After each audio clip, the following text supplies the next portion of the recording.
Assalamualaikum warahmatullahi wabarakatuh. Alhamdulillahirabbil alamin. Asyhadu an la ilaha illallah, asyhadu anna Muhammadar Rasulullah. Allah Muhammad wa ala ali sayyidina Muhammad. Alhamdulillah, segala puji syukur kita haturkan kepada Allah Subhanahu wa taala yang mana sampai saat ini kita diberikan nikmat tak terhingga. Semoga dengan nikmat yang Allah berikan, Allah jadikan kita termasuk golongan orang-orang yang bersyukur. Amin ya rabbal alamin. Salawat teriring salam tidak lupa kita sampaikan ke suri tauladan kita, panutan kita untuk menggapai ridha Allah Subhanahu wa taala, yaitu Nabi Allah Nabi Muhammad sallallahu alaihi wasallam. Harapannya juga di yaumil akhir kita mendapat syafaatnya beliau. Amin ya rabbal alamin. Alhamdulillah hari ini Selasa 24 Oktober 2023 Perisai Astrografia kembali menyelenggarakan pengajian dan untuk meningkatkan keimanan ketakwaan kita kepada Allah Subhanahu wa taala.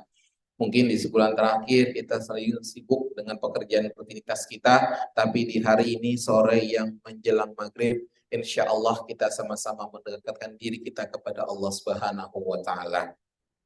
Insya Allah untuk bulan ini bersama Ustadz Sony Abikim, alhamdulillah beliau sudah di tengah-tengah kita dengan judul Lapang Dada sebagai Kunci Kehidupan. Tapi sebelum mendengarkan materi yang akan beliau sampaikan, langkah baiknya kita dengarkan dulu tilawatil Quran yang insya Allah akan disampaikan oleh Akhina Basuki. Pada Pak Basuki, monitor? Oke, silakan Mas Basuki. Oke. A'udzu billahi minasyaitonir rajim. Bismillahirrahmanirrahim.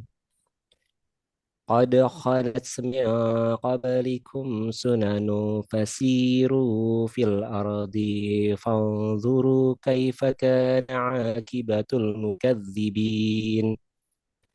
هذا بيان للناس وهدى وموعظة للمتقين ولا تهنوا ولا تحزنوا وأنتم الأعلون إن كنتم مؤمنين.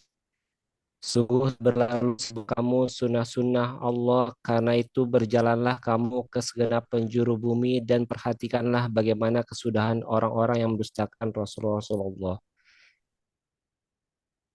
Dan janganlah kamu merasa lemah dan jangan pula bersedih hati sebab kamu paling tinggi derajatnya jika kamu orang yang beriman. Shadaqallahul Azim. Alhamdulillah, jazakallah khair kepada Pak Basuki yang sudah membacakan ayat suci Al-Quran. Semoga dengan yang dibacakannya, yang kita mendengarkan, yang kita berusaha istiqomah dalam melaksanakan apa-apa yang diperintahkan, Allah jadikan ayat suci Al-Quran sebagai cahaya kita nanti di yaumil akhir. Amin ya rabbal alamin.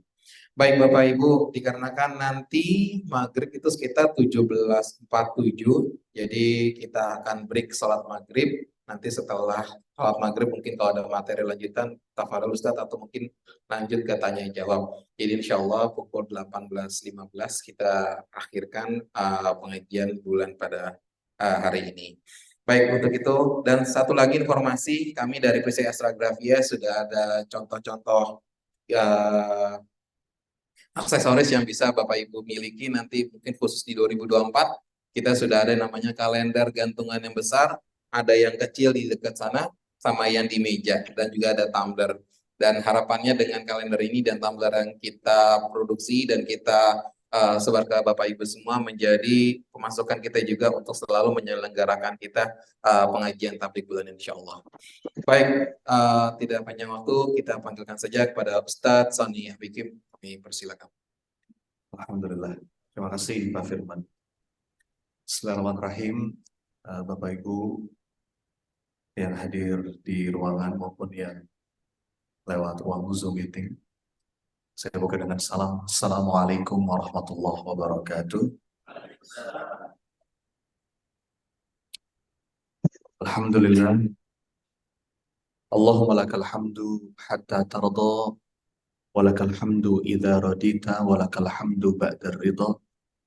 Allahumma lakal hamdu wa ilaikal mushtaka wa antal musta'an. Wala haula wala quwata illa billah. Allahumma salli wa sallim wa barik ala Muhammad wa ala alihi wa ashabihi ajma'in. Subhanaka la ilma lana illa ma 'allamtana innaka antal alimul hakim. Alhamdulillah. Apa kabar Bapak Ibu? Boleh merapat aja Pak? Merapat. Jangan ada jarak di antara kita. Iya. Alhamdulillah ini wasilahnya Pak Firman ya, sebuah kebahagiaan saya bisa hadir karena kebetulan juga deket ya Bapak Ibu. Saya di Cakung. Jadi ini memang daerah yang biasa lewat. Dan waktunya Allah kasih pas. Jadi rezeki bisa silaturahim dengan Bapak Ibu sekalian. Mudah-mudahan sebagaimana yang Rasulullah janjikan, majelis ilmu kita menjadi wasilah Allah curahkan keberkahan. Ya. Bukan perkara jumlah audiensnya, tapi janjinya Nabi itu siapa yang berkumpul di sebuah forum, ngomongin Allah, ngebahas ayat-ayatnya Allah, maka yang pertama, nazzalat alaihimus sakinah. Allah kasih ketenangan di hati kita. Wa khasyatuhumur rahmah wa khafathumur rahmah. Nazalat alaihimus sakinah wa ghasyatuhumur rahmah wa khafathumul malaikah wa zakarahumullahu fi man indah. Jadi majelis ilmu itu wasilah tercurah-curah rahmat dan keberkahan dari Allah. Saya biasa mulai dengan saling berbagi doa dulu Bapak Ibu. Boleh? Tangan kanannya boleh angkat. Tolong usap-usap yang sebelah kanannya. Cari teman yang bisa diusap. Kita saling doain dulu ya. Ikuti kata-kata saya. Saudaraku, mudah-mudahan sore hari ini penuh barokah. Allah karuniakan kita ilmu yang bermanfaat. Dan mudah-mudahan ketemuan lagi ya di surganya Allah. Yang kiri sebelah kiri. Saudaraku, amin ya rabbal alamin. Saling mendoakan, saling mengingatkan. Berikan senyuman yang paling indah dulu buat kanan kirinya, silakan. Ya Allah. Ini kalau ngelihat waktu maghrib nggak sampai 30 menit ya. Jadi kita efektifkan aja. Kemarin sih judul yang diajuin Pak Firman tuh singkat banget. Pak Firman mau bahas apa? Ikhlas. Ikhlas, satu kata aja judul. Terus saya sempurnakan. Jadi yang mau saya bahas, ini narasi yang belakangan ini lagi seneng saya sampaikan. Saya lagi nulis buku ke-7. Jadi selain sebagai seorang trainer, Bapak Ibu, saya juga seorang penulis. Sekarang sudah 6 buku yang saya tulis. Alhamdulillah hampir semuanya bestseller. Ya. Dan lagi nulis buku ke-7. Judulnya Lapang Dada. Lapang Dada, The Key of Life. Saya yakin banget, Pak Bu, lapang dada itu kunci kehidupan. Dalilnya apa? Satu, straight to the point ya. Saya sangat terinspirasi dengan doanya Nabi Musa alaihissalam. Kenal Nabi Musa Bapak Ibu? Kenal di mana? Gini ya, kawan-kawan baik yang offline maupun yang online. Kita pasti punya ujian masing-masing, betul ya? Dan kata Nabi itu ujian manusia itu bertingkat-tingkat. Kalau bagaimanapun kalau kita mau bandingin sama saudara-saudara kita di Palestina, Bapak Ibu, kita mah gak ada apa-apanya ujian itu. Ya Pak? Kata Nabi itu ujiannya bertingkat-tingkat sesuai dengan memang derajatnya di sisi Allah. Dan yang paling tinggi itu ujiannya para nabi. Ujiannya para kekasih Allah. Di antara para nabi itu juga ada levelnya lagi. Ada namanya ulul azmi minar rusul, ya kan? Ada 5. Siapa aja? Nabi Nuh, Nabi Ibrahim, Nabi Musa alaihissalam, terus Isa alaihissalam, Rasulullah Muhammad SAW. Itu khusus lagi tuh. Dan yang menarik di antara 5 nabi ini, siapa yang paling banyak Allah sebutkan dalam Quran? Nabi Musa alaihissalam. Nabi yang paling banyak Allah sebutkan dalam Quran itu Nabi Musa. Jadi ini ada pesan dalam. Poin saya begini, terkait dengan lapang dada. Nabi Musa, Bapak Ibu, kawan-kawan sekalian, dalam keadaan yang begitu berat, Ada satu doa yang menarik banget. Ini doa kita semua hafal. Dalam keadaan yang begitu berat, Nabi Musa berdoa, dan yang menarik, apa yang pertama kali beliau minta? Kira-kira doa yang mana? Rabbish rahli sadri. Itu doanya Nabi Musa. Ketika dapat ujian, harus ngadepin Firaun, harus ngurusin Bani Israel yang dableknya luar biasa. Ya. Yang pertama kali diminta itu, Bapak Ibu, kelapang dada. Baru yang kedua, wa yassirli amri. Baru minta urusan dimudahkan. Ini buat saya, Bapak Ibu, kawan-kawan yang dirahmati Allah, ini tuh pola kehidupan. Asli ini tuh pola kehidupan. Kalau kita menyimak penjelasan dari para ahli tafsir, urutan dalam Quran itu ada maknanya. Ini kan doa Nabi Musa yang Allah abadikan dalam Quran. Urutan itu ada maknanya. Kenapa kok jihad itu harta dulu baru jiwa? Watujahiduna fi sabilillah bi amwalikum wa anfusikum. Dalam beberapa ayat Allah nyebutin laki-laki dan perempuan. Laki-laki dulu. Tapi dalam ayat yang lain Allah menyebutkan perempuan dan laki-laki. Itu ada maknanya. Tauqifi, kata para ahli tafsir. Termasuk doanya Nabi Musa ini. Ini buat saya isyarat dan pola kehidupan. Ternyata Bapak Ibu, kunci hidup itu dada lapang dulu baru urusan jadi mudah. Nggak dibalik. Ini kalau kita mau kaitkan dengan aktivitas pekerjaan sangat bisa. Bidang saya positif psikologi Bapak Ibu. Saya punya banyak sekali evidence base, ya, bukti-bukti ilmiah bagaimana seseorang yang dadanya lapang itu berpengaruh pada kualitas kerja. Diteliti oleh para pakar positif psikologi. Kalau dulu gini deh, nasihat klasik dari kakek kita, nenek kita, pernah dengar nggak? Milikilah hati yang lapang supaya rezeki kamu lapang. Sering dengar ya? Kalau hati kamu sempit, rezeki kamu sempit. Itu dibuktikan oleh para peneliti, Pak. Jadi orang yang lapang dada tuh karirnya lebih bagus, secara finansial lebih bagus, keluarganya lebih harmonis, temannya lebih banyak. Jadi ternyata diisyaratkan sama doanya Nabi Musa. Yang diminta pertama kali menarik, lapang dada dulu. Rabbish rahli sadri, syarhus sadar. Baru yang kedua, urusan dimudahkan. Nggak dibalik. Saya ulangi sekali lagi, nggak dibalik. Kenapa? Saya juga sehari-hari sebagai seorang konselor, Bapak Ibu. Jadi saya udah kenyang dicurhati ribuan orang. Terutama emak-emak biasanya ya. Jadi saya punya lembaga pelatihan namanya PPA, itu alumni kami udah ratusan ribu sampai sekarang. Jadi dari masalah-masalah hidup banyak orang ya kami banyak belajar. Kadang-kadang orang berpikir tuh masalah selesai dulu baru dada lapang. Itu terbalik. Ntar dulu Mas, kalau urusan saya udah beres, kalau utang saya udah beres, kalau masalah saya udah selesai, kalau hajat saya udah tercapai, baru dada saya lapang. Terbalik. Ternyata polanya itu lapang dada dulu, baru semoga dengan itu Allah akan mudahkan urusan. Makanya para ulama tuh dalam banyak doa minta agar dada dilapangkan. Washrah suduraha bifaidil imani bik wa jamili tawakkuli alaih. Ya Allah, lapangkan dadaku dengan iman yang melimpah dan tawakal yang indah. Ya, karena ini kunci. Serius, ini kunci. Bahkan ujungnya wahlul uqdatam min lisani yafqahu qawli. Misi tercapai. Dada lapang, urusan dimudahkan, misi tercapai. Ini indah sekali, Pak. Ini indah sekali. Jadi kalau kita, saya sering bilang dalam banyak sekali sesi konseling, kalau kita ngerasa kok masalah saya nggak beres-beres ya Mas, rezeki kayaknya tersumbat, apa yang saya inginkan kayaknya semakin jauh, itu boleh jadi karena pintu pertamanya belum kita buka. Apa itu? Lapang dada. Serius. Ini nanti kalau kita perdalam, saya kalau ngebahas ini lengkap minimal 17 kali pertemuan. Saya punya, nggak serius, saya punya program mentorship. Ya, 17 kali pertemuan. Karena ini bisa dibagi nanti. Lapang dada dalam hubungan kita dengan Allah, lapang dada dalam hubungan kita dengan sesama, dan dengan diri sendiri.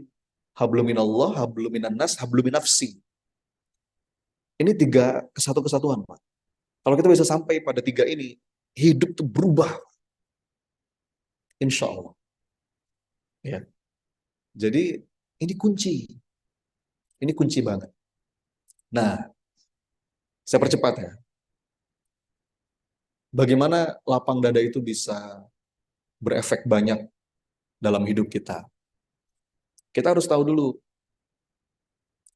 Saya mau bahas 5 hal yang seringkali membuat dada kita sempit. Ya, saya nggak tahu ya, apakah bisa kebahas semua apa enggak. Tapi eh, mudah-mudahan bisa kebahas. Minimal, walaupun nggak kebahas, disebut lah ya. Ada 5 nih, Pak. Berdasarkan banyak pengalaman, beberapa bukti-bukti ilmiah. Dan ini kalau mau kita kaitkan dengan performance kita dalam pekerjaan, sangat relate. Sangat relate. Kadang-kadang kita tuh nggak lepas, kualitas karya kita nggak jadi yang terbaik, karena dada kita sempit. Makin sempit dada kita, makin rumit urusan. Ya. Nah, ada 5 nih, Bapak Ibu. Saya sebutin aja 5-5-nya dulu ya, nanti kita bahas. 5 hal yang seringkali membuat dada kita sempit. 1, meratapi masa lalu. Apa? 2, mencemaskan masa depan. 3, nggak menikmati masa ini, masa kini. Wow, ini kalau udah 3 ini aja, Bu, sudah, saya pastikan hidup Anda penuh penderitaan. Yang lalu diratapi, yang depan dicemaskan, yang sekarang nggak dinikmati. Lengkap. Istilahnya trio tragic kalau kata para 3 hal yang membuat hidup Anda tragis. Ya. Makanya para kekasih Allah itu, orang-orang yang beriman, kebahagiaan kalau menurut Quran, itu kalimatnya begini, la khaufun alaihim walahum yahzanun. Jadi untuk yang di depan dia tuh nggak cemas, yang di belakang dia tuh nggak banyak sedih, bahagia. Tadi apa? 1 apa? Meratapi masa lalu. Yang kedua, mencemaskan masa depan. Yang ketiga, nggak menikmati masa kini. Ada lagi 2 lagi tambahan. Yang kedua, ketika kita meletakkan kebahagiaan kita di mulut orang, sibuk nyari pandangan orang, itu dijamin bikin sempit dada. Dan yang terakhir, saat kita nggak mau memaafkan. 5 tuh. Sekarang saya bahas 1 ya. Cepet aja. Speednya saya naikin. Ini penting. Kita bisa melepas 5 ini. Dada lapang dan perhatikan efeknya dalam hidup Anda. Nanti sekaligus saya kasih penawarnya. 1, banyak orang yang terlalu menyesali masa lalu. Mas Sony, penyesalan bukannya bagus? Ya bagus. Bahkan kan intinya taubat kan menyesal. Tapi pada porsinya.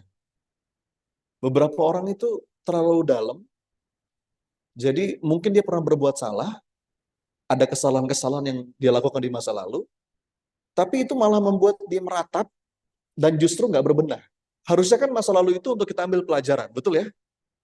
Kita ambil pelajaran, apa yang bisa kita perbaiki, kita benahi hari ini dan untuk ke depan. Bukan untuk diratapi. Beberapa orang itu, Bapak Ibu, dadanya sempit karena terlalu meratapi yang sudah lewat. Nih ya, ada 2 kata yang akan membuat kita menderita. Mau tahu nggak? 2 kata yang akan membuat kita menderita dalam hidup. Mau tahu? Kalau nggak mau, nggak apa-apa. Soalnya nggak ada yang jawab. Mau tahu nggak? Seandainya saja. 2 kata yang akan membuat kita penuh penderitaan, apa? Kita masih sering ngomong kayak gitu. Saya pastikan hidup Anda menderita. Padahal kata Rasulullah dalam urusan takdir nggak boleh kita ngomong kayak gitu. Ya. Seandainya saja. Sambil merenung gitu ya. Seandainya saja suamiku bukan yang itu.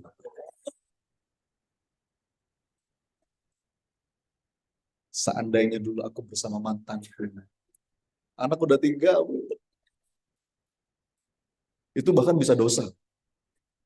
Saya kemarin baru mentoring salah seorang pengusaha. Pengusaha dari Jakarta. Beliau tinggal di sini di Salemba. Pengusaha umroh haji. Kemarin ikut kelas saya di Solo. Jauh-jauh ke Solo, Pak. Cuma mau ikut kelas. Padahal saya di sini. Jadi dia ke Solo, karena jadwal saya di Jakarta nggak ada. Jadwal kelas saya. Saya bikin kelas di Solo, dia datang ke Solo. Dia baru ketipu 10 miliar. Ada satu bisnis lah, tipu 10 M. Terus dia habis ikut kelas dia ngomong sama saya, Mas Oni makasih ya. Sekarang saya jadi jauh lebih lega. Kemarin-kemarin Mas, saya masih ngomong kayak gitu. Seandainya saya nggak ketemu sama dia, seandainya saya nggak percaya sama dia, seandainya saya nggak transfer uang ke dia, sudah. Yang sudah-sudah. Bahkan Rasulullah bilang, gak boleh kita. Yang sudah-sudah. Katakan qadarullah wa masya'afa'al. Jadi semua ada hikmahnya, dan kalau kita bisa merespon dengan tepat, insya Allah baik pada akhirnya.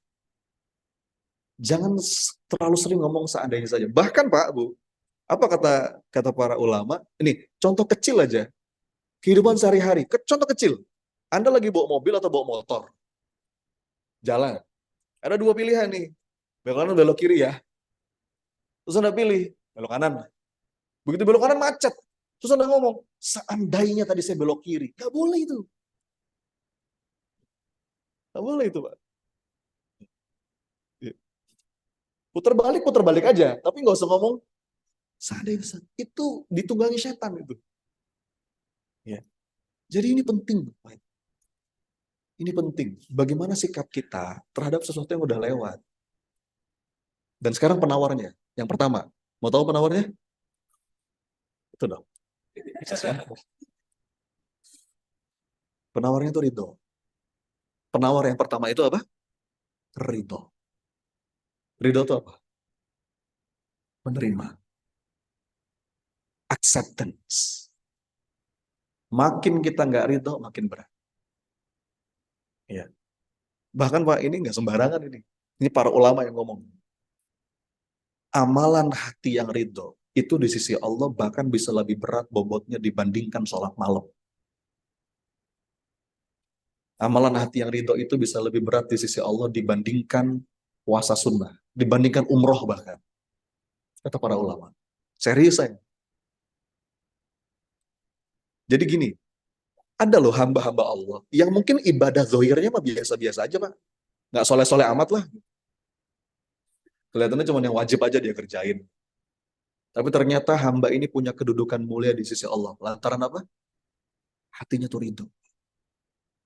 Dia tuh nggak ngeluh. Bangun tidur tuh, Alhamdulillahilladzi ahyana ba'dama amatana wa ilaihin nusyur. Makasih ya Allah. Masalah masih banyak. Tapi dia bisa menemukan keindahan dalam setiap takdir kehidupan. Ini pasti ada hikmahnya, ada pelajaran.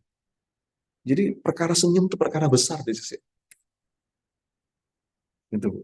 Supaya nggak terlalu sedih. Hati-hati karena nih perkataan dari Imam Ibnul Qayyim. La syai'a ahabbu ila syaitani min huznil mu'min.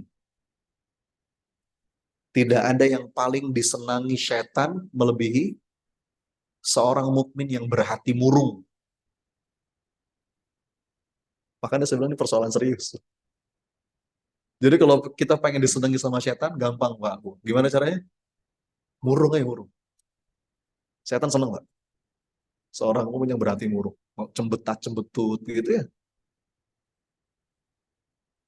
Makanya kata Imam Abdul Qayyim, kesedihan itu perlu kita lepas. Karena kesedihan itu melemahkan tekad kebaikan. Membuat kita malas melakukan amal soleh. Melemahkan hati. Ya. Yang sudah, sudah. Yang sudah, sudah. Apa yang bisa kita ambil? Apa yang bisa kita perbaiki?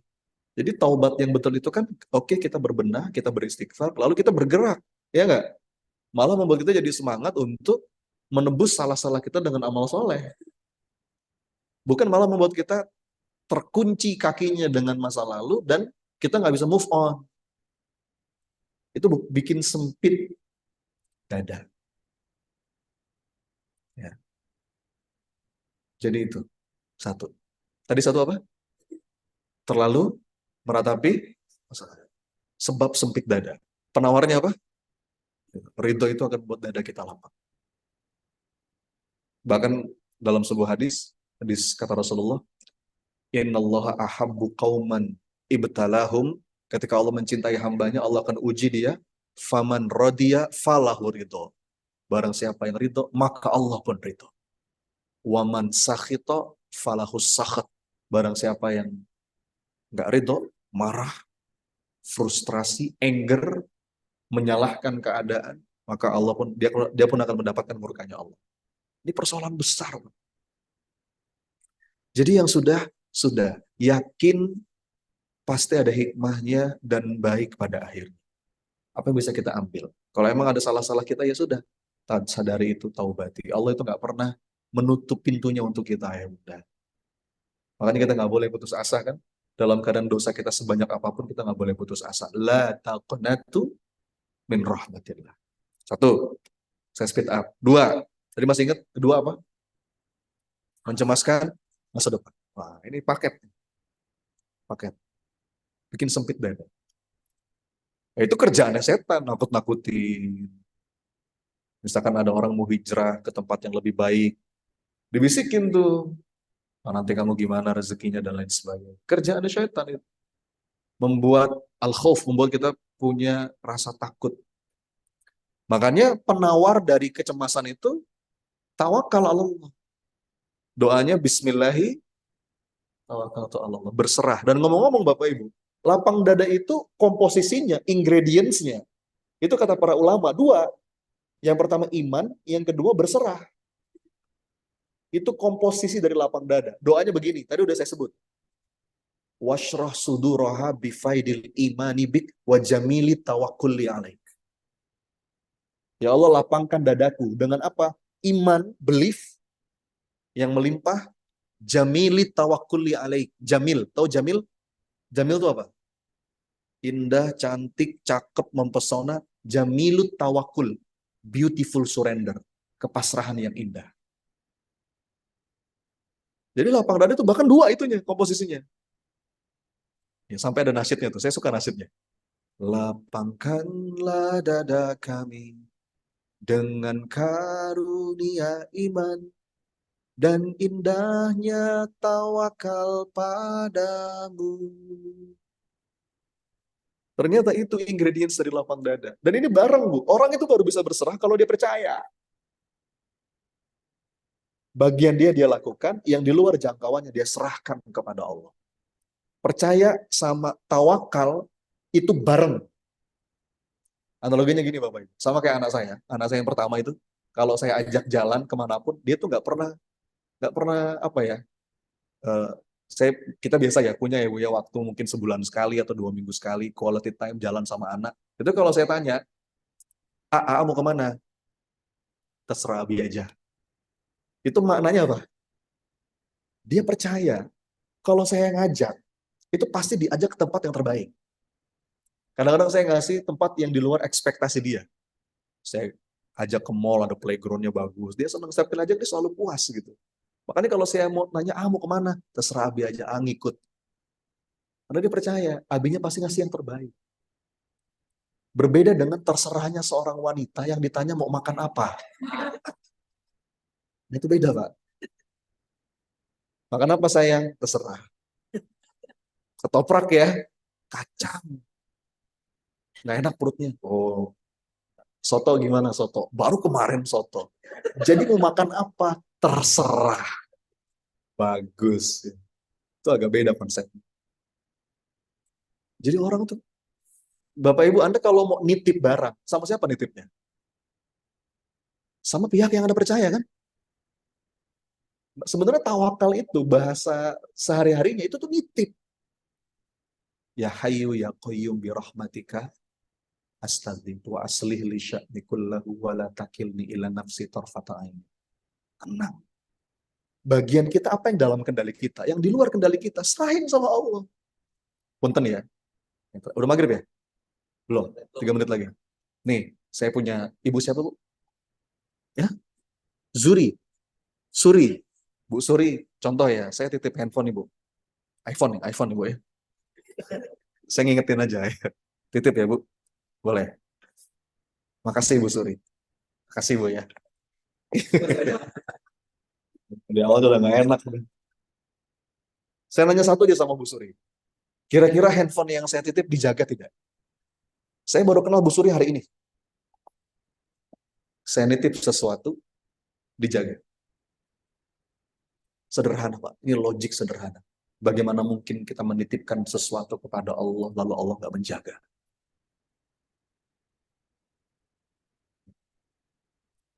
Makanya Pak, nitip obat dari cemas itu, nitip sama Allah. Apa yang sedang kita cemaskan? Masa depan anak-anak mungkin, rezeki dan lain sebagainya. Ya Allah titip ya Rabb. Bismillahirrahmanirrahim. Dan saya yakin Allah pasti ngejaga. Ya. Jadi kalau saya yakin sama Bu Suri, kira-kira hati saya gimana? Tenang. Kenapa saya tenang? Karena Bu Suri ngejaga. Saya yakin. Kalaupun terjadi sesuatu, misalkan handphone saya kebanting, pecah, nggak sengaja kena air panas, kesiram, error, saya yakin Bu Suri pasti ganti. Iya kan Bu? Mantep. Ini sedikit cerita ya. Ini saya jarang cerita ini, tapi nggak tahu saya pokok pengen cerita ini. Banyak orang nggak percaya Bapak Ibu. Saya tuh punya fobia ketinggian. Dari dulu. Saya takut ketinggian, Pak. Jadi kalau lagi main ke Dufan gitu ya, saya nggak berani itu Pak, naik wahana-wahana yang tinggi-tinggi gitu. Roller coaster. Apalagi naik pesawat. Sedangkan sekarang, profesi saya trainer Bapak Ibu. Saya seminggu tuh 2-3 kali naik pesawat. Belum lagi hampir sebulan sekali saya tugas nemenin jamaah umroh. 9 jam di udara. Jeddah, Madinah. Apalagi kalau plus Turki 12 jam. Sembuhnya gimana? Saya nggak pakai terapi macam-macam Bapak Ibu. Terapi saya sembuh dari fobia ketinggian. Doa. Nitip sama Allah. Serius Pak. Ya. Saya itu kalau lagi cemas ya Pak, misalkan ya, lagi naik pesawat, cemas nih. Ada anxiety, ada fobia gitu. Saya sampai cari ada nggak ya doanya yang Rasulullah ajarkan. Oh ternyata ada. Saya hafalin doa itu.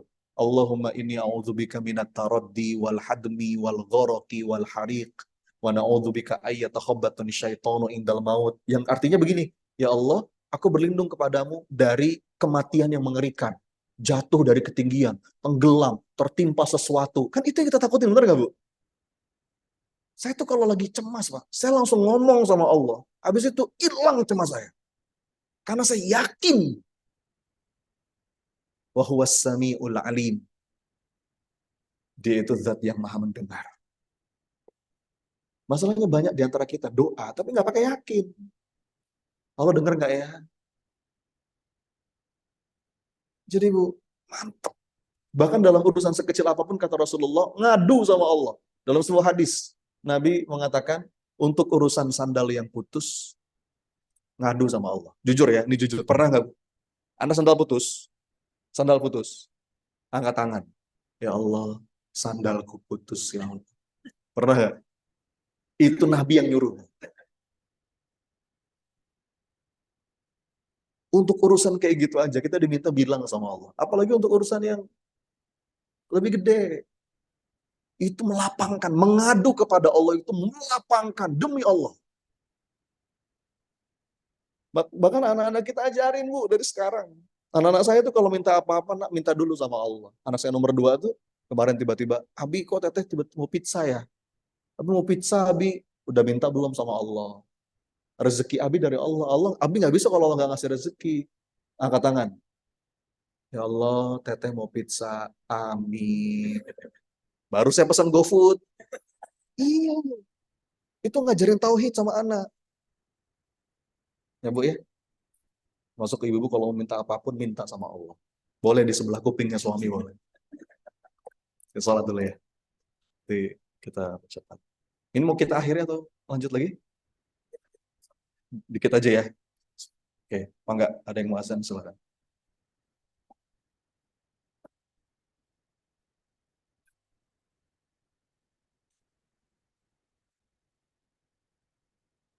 Terima kasih, Bu Suri. Kalau nitip pasti dibalikin.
dada kita sempit.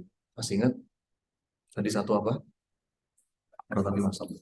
Maka penawarnya gimana supaya dada kita lapang? Ridho. Dan orang itu Pak Bu akan mudah ridho kalau dia berharap diridhoi sama Allah.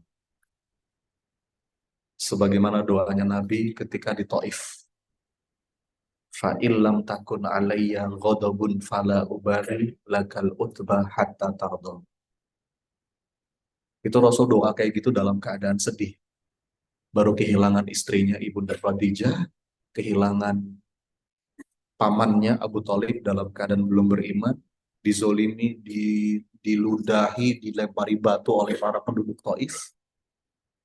Tapi apa kata Rasulullah? Ya Rob, apapun yang hendak engkau tetapkan, sehat, sakit, kaya, miskin, dipuji, dicaci, asal dengan itu engkau ridho, maka hamba pun ridho.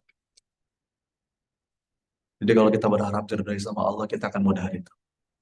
Yang kedua, mencemaskan masa depan. Penawarnya apa? Nitip. Latih, Bapak. Latih nitip sama Allah. Titip ya Rabb. Dan yakin Allah itu Sami'ul Alim. As-Sami itu kan Allah zat yang selalu mau dengerin kita dan yang paling ngertiin kita. Allah tahu apa yang kita rasa. Bahkan apa yang belum kita ungkapkan sekalipun Allah Maha tahu. Kalau kita yakin betul tentang itu, kita gampang lapang dada. Yang ketiga, apa yang ketiga? Tidak menikmati masa kini. Penawarnya ya syukur. Menghargai setiap anugerah. Kadang-kadang kita tuh nggak kelihatan Bapak Ibu, karena kita ketutup. Ada seorang murid nanya sama gurunya, "Guru, ajari aku makna kebahagiaan." Gurunya ngasih tugas. Oke, gampang. Tugasnya apa? Nih, kamu bawa air segelas. Ya, penuh, kata gurunya. Kamu masuk ke dalam hutan, jalan sampai ujung hutan. Nanti aku nunggu di sana. Syaratnya satu, jangan sampai tumpah walaupun setetes. Oh gitu. Nanti dengan begitu aku bisa memahami makna kebahagiaan. Iya, gampang. Dia lakukan tugas dari gurunya, dia bawa airnya Bapak. Syaratnya apa tadi? Nggak boleh, walaupun setetes. Akhirnya gimana Pak cara bawanya Pak? Fokus. Dia masuk ke hutan, fokus di sini. Sampai ujung hutan berhasil guru. Bagus. Sekarang saya mau nanya, apa kata gurunya? Keindahan apa yang kamu temukan di dalam hutan tadi? Keindahan. Padahal Bu, dia tuh di hutan yang dia lewati itu, sebelah kirinya ada danau yang begitu indah. Tapi nggak ada bidadarinya Pak, danau aja Pak. Yang sebelah kanan itu ada bunga-bunga, warna-warni, kupu-kupu berterbangan. Itu nggak kelihatan. Kenapa? Ini masalah kita nih Pak, kesulitan kita. Ini nih, kita lihat terus. Padahal kaidahnya ya Pak Bu. Kaidahnya. Ini nggak pakai insya Allah Pak. Ini pasti. Karena Quran yang ngomong. Satu kesulitan itu minimal dua kemudahan kan? Anda sudah hafal ayatnya.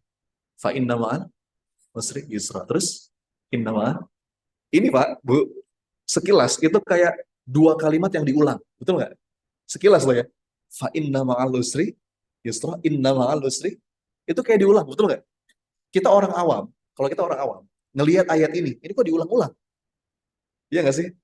Kalaupun cuma itu yang kita tangkap, itu aja udah kabar gembira. Kenapa? Karena pengulangan itu artinya penegasan. Saya bilang sama Pak Firman, saya akan datang insya Allah sore ini. Saya akan datang Pak Firman sore ini. 2 kali saya ngomong kayak gitu. Artinya apa? Ditegesin. Nah, tapi hebatnya para ulama, jeli betul ayat ini Bapak Ibu, itu bukan pengulangan. Kenapa? Karena ketika Allah menyebutkan kesulitan, itu ada alif lamnya. Alif lam itu definitif, ma'rifah, sesuatu yang jelas. Tapi ketika Allah bilang kemudahan, yusra, itu nggak pakai alif lam. Fa inna ma'al usri, yusronya nggak pakai alif lam Bapak Ibu. Dalam kaidah bahasa Arab, kalau nggak pakai alif lam itu indefinitif, nakiroh, sesuatu yang potensinya lebih banyak. Kesimpulannya apa? Kata para ulama, kesulitan di ayat yang kelima dan kesulitan di ayat yang keenam sama. Tapi kemudahan di ayat yang kelima dan kemudahan di ayat yang keenam tidak sama. Tidak sama. Ya. Itu menarik sekali. Makanya kalau kata Abdullah bin Mas'ud, seandainya kesulitan itu masuk ke dalam sebuah batu, maka kemudahan akan ngejar kesulitan itu masuk juga ke batu itu. Mau lari kemana kesulitan?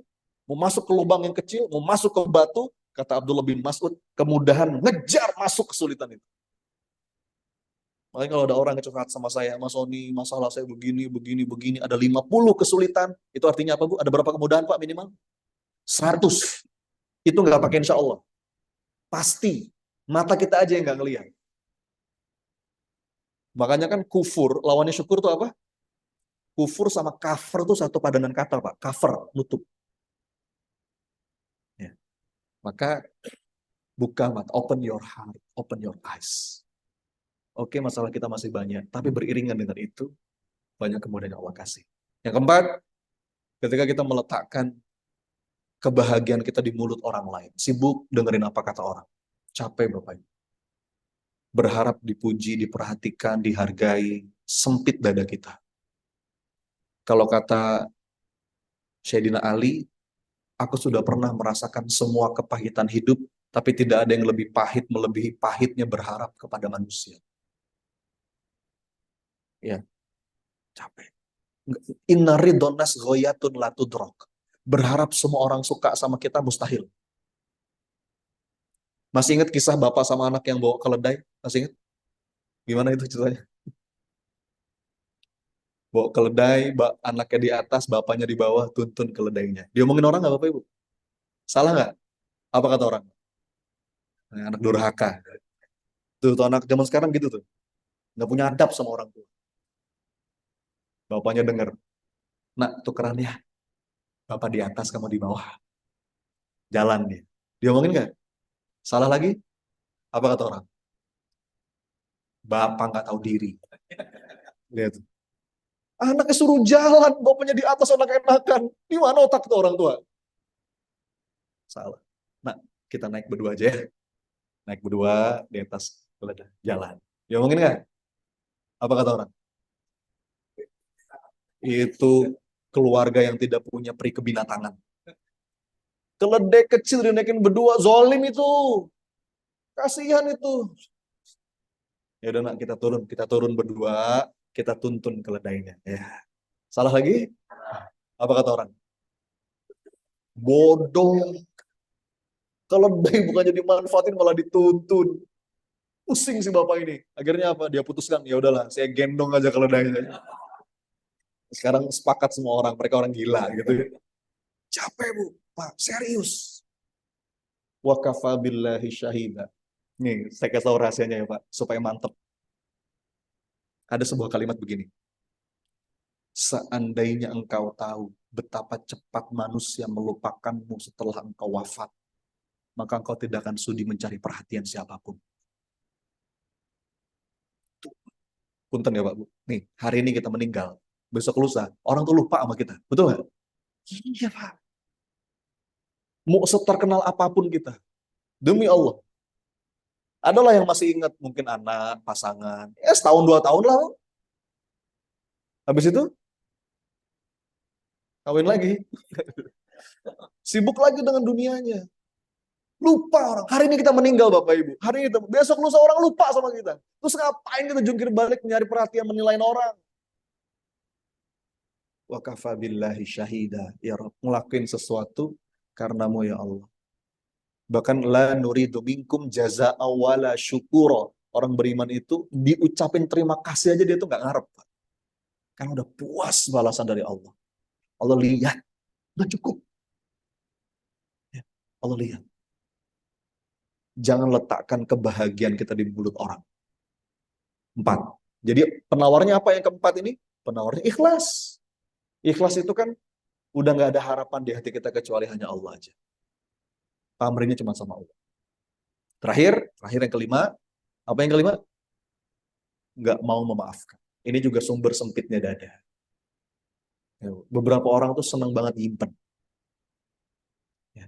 Padahal nih Bapak Ibu, ini mata kita nih, mata ada benda asing dikit aja.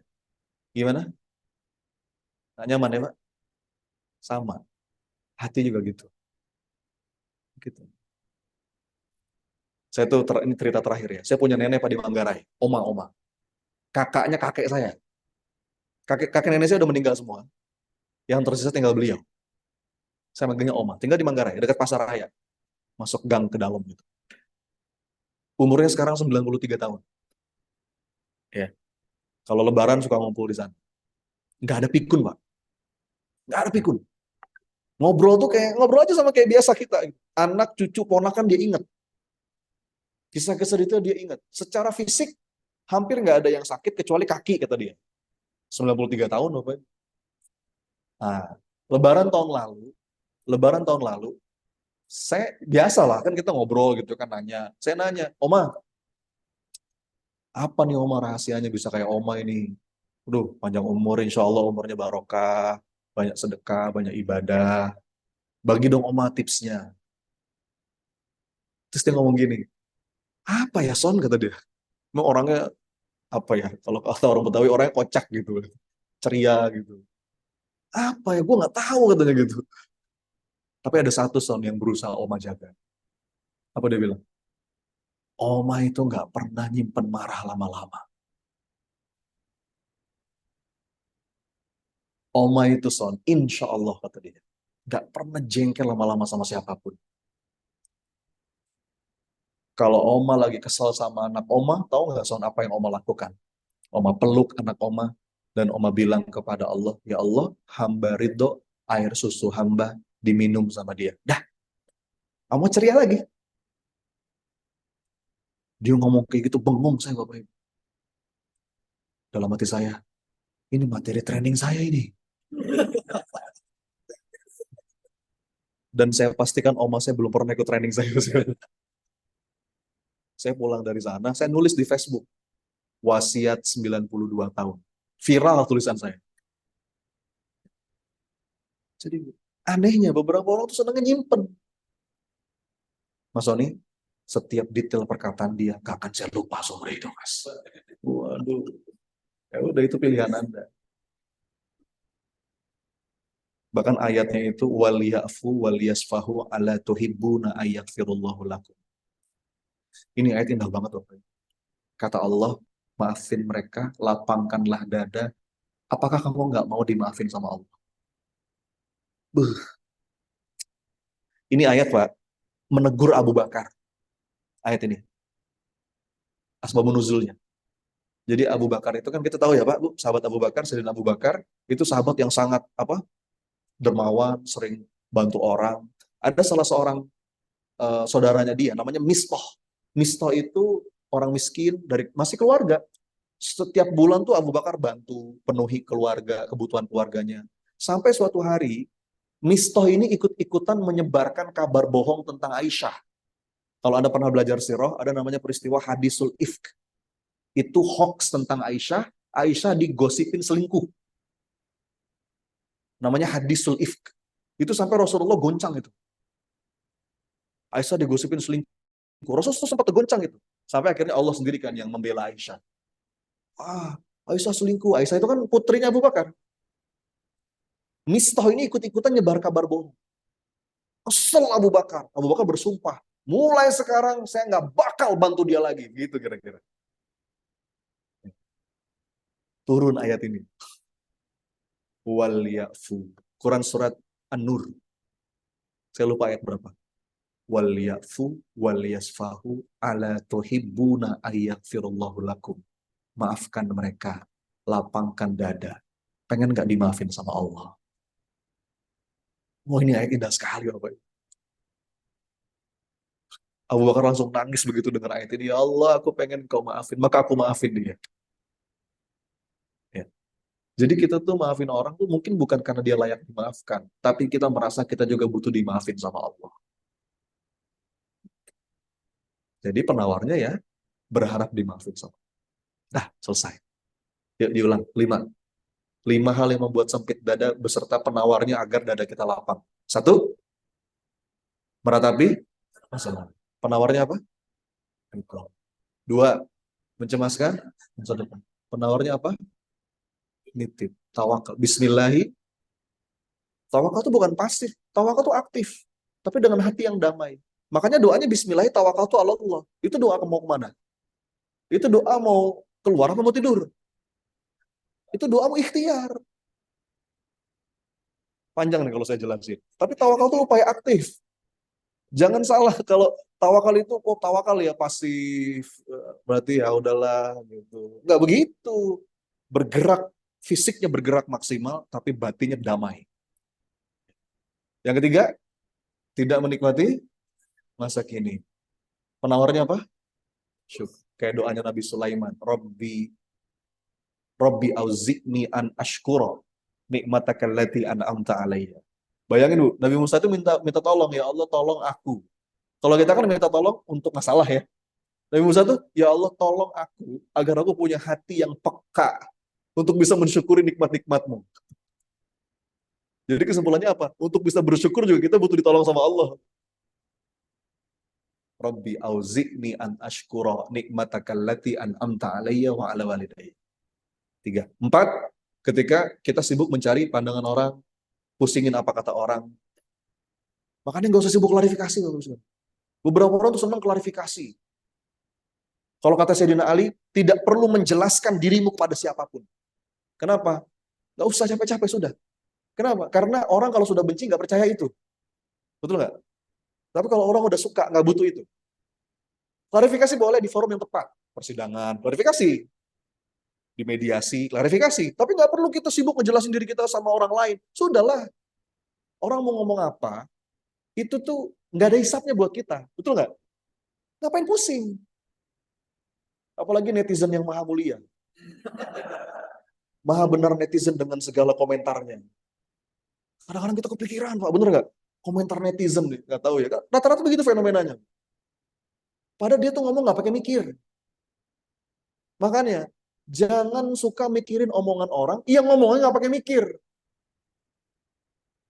Oh, ntar, bagus nih kalimatnya. Gimana? Jangan mikirin omongan orang, yang ngomongnya nggak pakai mikir. Mau sepusing lah, orang mau ngomong apa itu nggak ada hisapnya buat kita. Tenang aja. Just focus on Allah. Lapang dada kita. Nggak usah sibuk, nanti dia mikir aku kayak gimana ya. Nanti dia nganggap aku kayak gimana. Itu udahlah. Yang penting kita pastikan on the track. Yang kelima, nggak mau memaafkan. Penawarnya apa? Ya maafkan. Karena Allah. Atur dulu. Mudah-mudahan ada manfaatnya. Assalamualaikum warahmatullahi wabarakatuh. Bismillahirrahmanirrahim. Jazakallah khair kepada Ustaz Suni. Silakan aja.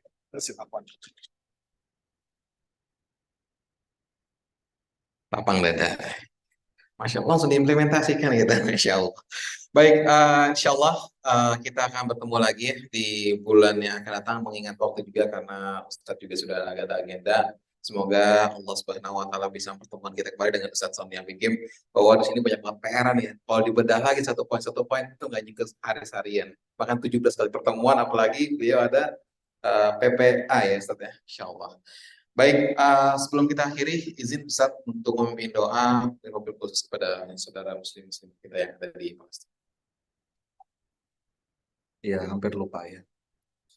Justru sesi yang paling penting dalam majelis ilmu itu bukan materinya kadang-kadang Bapak, tapi doanya. Karena majelis ilmu itu momentum doa kita mustajab. Ya, yuk angkat tangannya. Kalau dalam sebuah hadis, Allah itu malu. Bayangin. Allah itu malu, coba kalimatnya, ya Allah. Malu kalau ada hamba yang datang mengangkat tangan dengan penuh harap. Dan hamba itu pulang dengan tangan kosong. Gak mungkin. Ya. Yuk angkat tangannya, hadirkan hatinya. Istighfar dari hati Bapak Ibu. Astagfirullah. Salawat kepada Nabi. Allahumma salli wa sallim wa barik ala Muhammad wa ala alihi wa sahabi ajmain. Duhai Allah yang maha mendengar sepelan apapun doa kami. Duhai Allah yang maha melihat kami berkumpul hari ini. Ya Allah, catatkan ya Rabb, siapapun yang hadir pada hari ini, tiap langkahnya Engkau jadikan penggugur dosa. Catatkan ya Allah, siapapun yang hadir pada hari ini, tiap langkahnya Engkau jadikan pemberat amal kebaikan.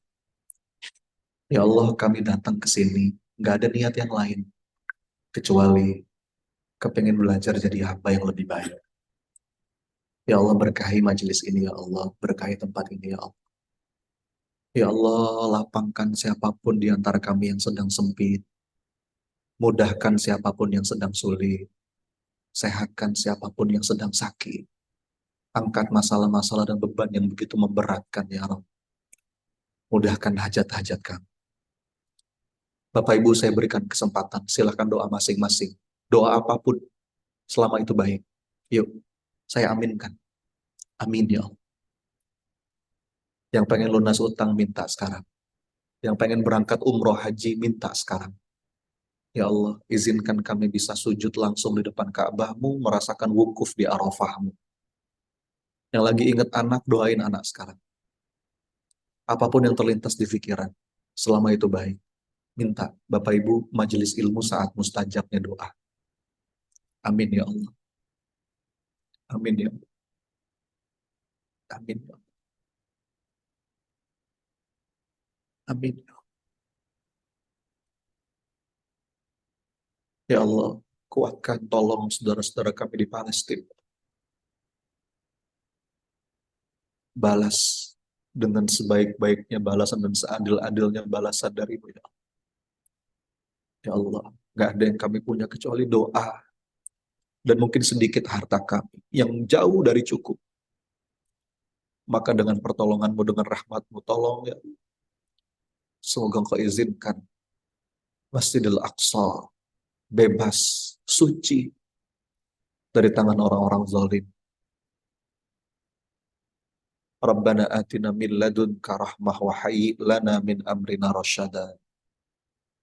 Rabbana atina fid dunya hasanah wa fil akhirati hasanah wa qina adzabannar. Alhamdulillah. Baik, alhamdulillahirabbil jazakallahu khair. Semoga Allah Subhanahu wa taala memberikan kepada Ustaz yang bikin dalam setiap doanya, kesehatan dalam setiap urusannya, dan semoga kita juga sebagai karyawan Astra Grafia Group dimudahkan setiap masalah-masalahnya dan diberikan kelancaran dalam setiap aktivitasnya. Amin ya rabbal alamin. Ya, tutup dengan doa penutup majelis. Subhanakallahumma wa bihamdika asyhadu an la ilaha illa anta astaghfiruka wa atubu ilaik. Mohon maaf. Assalamualaikum warahmatullahi wabarakatuh.